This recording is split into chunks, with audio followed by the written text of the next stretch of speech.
यहाँ पर काफ़ी सारे पेड़ों पर ये मटके लगे हुए हैं, आप देख सकते हैं। यहाँ पर इस बड़े से पेड़ पर भी यहाँ ऊपर और वहाँ नीचे सब मटके लगे हुए हैं, बांधे हुए हैं। दरगाह शरीफ थोड़ी सी ऊंचाई पर है, जैसे कि आप देख सकते हैं। नीचे रोड है, मैं सीढ़ियाँ चढ़ कर के ऊपर आया। सुप्रीम कोर्ट भी नज़र आ रहा है, यहाँ पे आप देख सकते हैं। ये दरगाह शरीफ से ये कोर्ट भी नज़र आता है। ये देखें, यहाँ पर पेड़ों पे सारे मटके लगे हुए हैं, ऊपर तक भी आप देख सकते हैं। मुअज़्ज़ज़ नाज़रीन, अस्सलामु अलैकुम वरहमतुल्लाहि वबरकातुहू। मैं आपका मेज़बान मोहम्मद आमिर क़ादरी फिर से एक दरगाह शरीफ के ब्लॉग के साथ नाज़रीन मैं मौजूद हूँ दिल्ली की सरज़मीन पर। और दिल्ली में प्रगति मैदान नामी इलाका है, वहीं पर एक अल्लाह के वली आराम फरमा रहे हैं, जिनका नाम है शेख अबू बकर तूसी हैदरी क़लंदरी रहमतुल्लाह अलैह हैं, जो कि मटके वाले पीर के नाम से मशहूर व मारूफ़ हैं। तो ये हज़रत की दरगाह शरीफ है। चलिए दरगाह के अंदर चलते हैं। जो भी हज़रत की हिस्ट्री करामतें हैं मैं आपके साथ शेयर करने की कोशिश करूँगा, तो इस वीडियो में एंड तक बने रहिए। और हाँ, आगे बढ़ने से पहले वीडियो को लाइक और हमारे चैनल व्हील ऑफ इस्लाम को अभी सब्सक्राइब भी कर लें। मेरे अज़ीज़ दोस्तों, हज़रत शेख अबू बकर तूसी हैदरी क़लंदरी रहमतुल्लाह अलैह उर्फ़ मटका पीर, इनकी ये जो दरगाह शरीफ है दिल्ली में हज़रत निज़ामुद्दीन औलिया रहमतुल्लाह अलैह की दरगाह से सिर्फ 5 किलोमीटर की दूरी पर है। आप किसी भी ऑटो रिक्शा या टैक्सी ड्राइवर से कहेंगे कि हमें मटका पीर दरगाह पर जाना है, तो वो सीधा आपको यहाँ पर पहुँचा देंगे।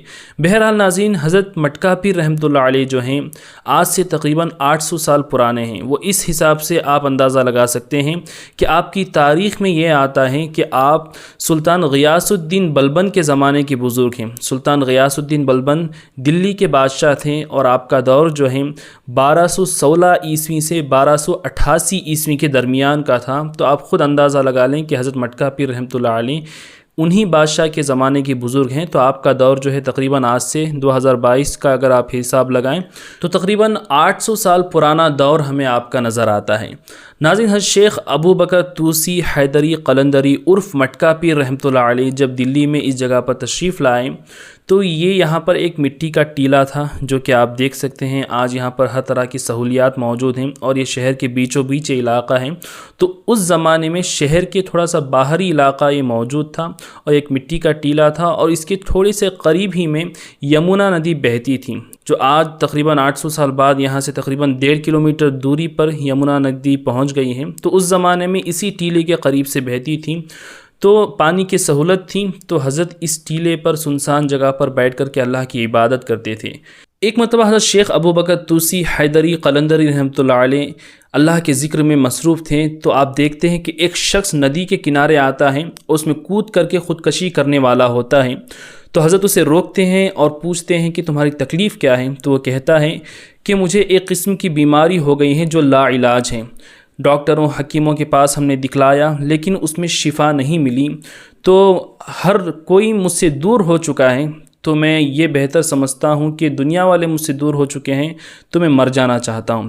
नाज़रीन, इस वाक़ये में हम आगे बढ़ें इससे पहले ये देखें कि हज़रत शेख अबू बकर रहमतुल्लाह अलैह की मज़ार शरीफ के बाजू ही में, आप ही की इहाते में एक और मज़ार शरीफ आपको जो नज़र आ रही है, ये मज़ार शरीफ कहा जाता है कि हज़रत शेख अबू बकर रहमतुल्लाह अलैह के ख़लीफ़ा हज़रत शेख रहीमुद्दीन इराक़ी रहमतुल्लाह अलैह की हैं, जो यहाँ पर मौजूद है। जब आप यहाँ पर आएँ तो इस मज़ार पर भी हाज़िरी दे करके ज़रूर जाएँ। बहरहाल नाज़रीन, मैं ये अर्ज़ कर रहा था कि वो शख्स हज़रत से कहता है कि मैं एक ऐसी लाइलाज बीमारी में मुब्तला हो गया हूँ कि कोई भी शख्स मेरे करीब नहीं आता, इसलिए मैं मर जाना चाहता हूँ। तो हज़रत ने उसे समझाया कि देखो, मैं दीन इस्लाम को फ़ॉलो करने वाला हूँ, मैं उसका दाई हूँ, मैं उसका मुबल्लिग़ हूँ, और इस्लाम में ख़ुदकशी हराम है। तुम ये हरगिज़ ना करना, ये बहुत बड़ा गुनाह है। चलो मेरे साथ आओ, मैं तुम्हारे लिए दुआ करता हूँ। तो हज़रत उसे अपने साथ ले गए, फिर एक मटका दिया और कहा कि इसमें पानी भर कर लाओ। तो वो शख्स पानी भर के लाता है। फिर हज़रत उस पानी में कुरान शरीफ की कुछ आयतें पढ़ कर के उसमें दम करते हैं और उस शख्स को पिला देते हैं। और हज़रत की ये करामत ज़ाहिर होती है और कुरान शरीफ की आयतों की ये तासीर होती है कि वो शख्स को बिल्कुल शिफा मिल जाती है, वो सेहतयाब हो जाता है। इसके बाद वो शख्स हज़रत के कदमों में गिरता है और कहता है कि हज़रत آپ کا یہ جو دین ہے جو یہ سکھاتا ہے کہ خودکشی حرام ہے، اور جو منتر آپ نے پڑھ کر کے دم کیے ہیں مجھ پر جس سے مجھے شفا مل گئی ہے، بے شک وہ دین جھوٹا نہیں ہو سکتا، مجھے بھی آپ کلمہ پڑھ کر کے مسلمان بنا دیں۔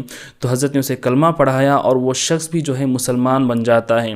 ناظرین، حضرت شیخ ابو بکر طوسی رحمۃ اللہ علیہ کی اس کرامت کے بعد آپ کی شہرت دلی میں چاروں طرف پھیلنے لگی، اور لوگ جو ہے دور دور سے آپ سے دعا کروانے کے لیے حاضر ہونے لگے، اور یہ خبر جو ہے اس وقت کے سلطان، اس وقت کے بادشاہ سلطان غیاث الدین بلبن تک بھی پہنچی۔ اس نے یہ گمان کیا کہ ہو سکتا ہے کوئی جعلی پیر بھی ہو جو اس طریقے کا کام کر رہا ہو، یا پھر کوئی سچے پیر بھی ہو سکتے ہیں۔ تو اس نے سوچا کہ حضرت کا ایک امتحان لیا جائے۔ تو غیاث الدین بلبن نے اپنے دربار میں حضرت کو بلوایا، لیکن حضرت نے یہ کہہ کر کے منع کر دیا کہ ہم فقیروں کے لیے یہ خاک ہی محل ہے، ہمیں سلطان کے محل کی حاجت نہیں ہے، میں اس محل میں قدم رکھنے والا نہیں ہوں۔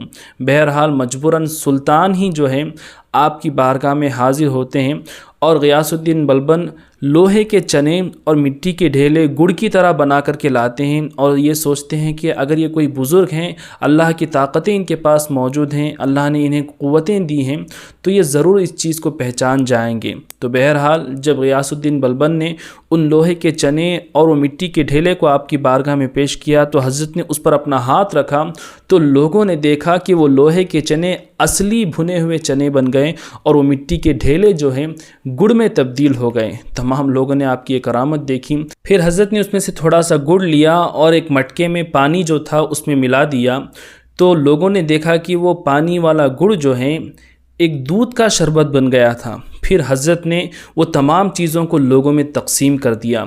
تو بادشاہ نے جب یہ منظر دیکھا تو وہ سمجھ گیا کہ یہ کوئی بڑے صوفی بزرگ ہیں اور سچے اللہ کے ولی ہیں، تو بادشاہ بھی حضرت کی کرامت کا قائل ہو گیا اور حضرت کا عقیدت مند بن گیا۔ اس کے بعد ناظرین، حضرت نے جو وہ گڑ، چنا اور شربت جو تقسیم کیا تھا اس مٹکے میں لے کر کے، تو وہ طریقہ آج بھی چلا آ رہا ہے۔ جب کسی کی منت یا مراد یہاں پر پوری ہوتی ہے تو وہ مٹکے میں ہی جو ہے گڑ، چنا وغیرہ لا کر کے تقسیم کرتے ہیں، اور دودھ وغیرہ کا شربت بنا کر کے بھی یہاں پر لوگوں کو کھلاتے پلاتے ہیں۔ اب ایسا نہیں ہے کہ اگر یہ آپ کریں گے تبھی آپ کی مراد پوری ہوگی، بلکہ بس یہ ایک طریقہ ہے جو اللہ اس کے رسول کی بھی تعلیم ہے، نبی صلی اللہ علیہ وسلم نے بھی بھوکوں کو کھلانے کی تعلیم دی، اور اللہ والوں نے بھی ایک ایسا ماحول پیدا کر دیا کہ آج بھی لوگ ان کی بارگاہ میں چیزیں لا کر کے بھوکوں کو کھلاتے اور پلاتے ہیں، اور یہ ایک ثواب کا کام ہے۔ بہرحال ناظرین، حضرت مٹکا پیر رحمۃ اللہ علیہ کی بارگاہ میں آپ ضرور حاضری دینے کی کوشش کریں جب بھی آپ دلی آئیں، اور اس درگاہ کا عرس شریف جو ہے ہر سال رجب کے مہینے کی 21، 22 اور 23 تاریخ کو بڑے ہی شان کے ساتھ منایا جاتا ہے۔ یہاں پر کافی سارے پیڑوں پر یہ مٹکے لگے ہوئے ہیں، آپ دیکھ سکتے ہیں یہاں پر اس بڑے سے پیڑ پر بھی، یہاں اوپر اور وہاں نیچے سب مٹکے لگے ہوئے ہیں، باندھے ہوئے ہیں، اور اس چھوٹے سے پیڑ پر بھی باندھے ہوئے ہیں، اور وہاں پر بھی کئی سارے پیڑوں پر مٹکے موجود ہیں، اور نئے مٹکے یہاں رکھے ہوئے ہیں۔ مزار شریف یہاں پر ہے حضرت کی، اور اوپر بھی تھوڑے سے مٹکے رکھے ہی ہوئے ہیں۔ درگاہ شریف تھوڑی سی اونچائی پر ہے، جیسے کہ آپ دیکھ سکتے ہیں نیچے روڈ ہے، میں سیڑھیاں چڑھ کر کے اوپر آیا، اور یہاں اونچائی سے جو ہے سپریم کورٹ بھی نظر آ رہا ہے۔ یہاں پہ آپ دیکھ سکتے ہیں یہ درگاہ شریف سے یہ کورٹ بھی نظر آتا ہے۔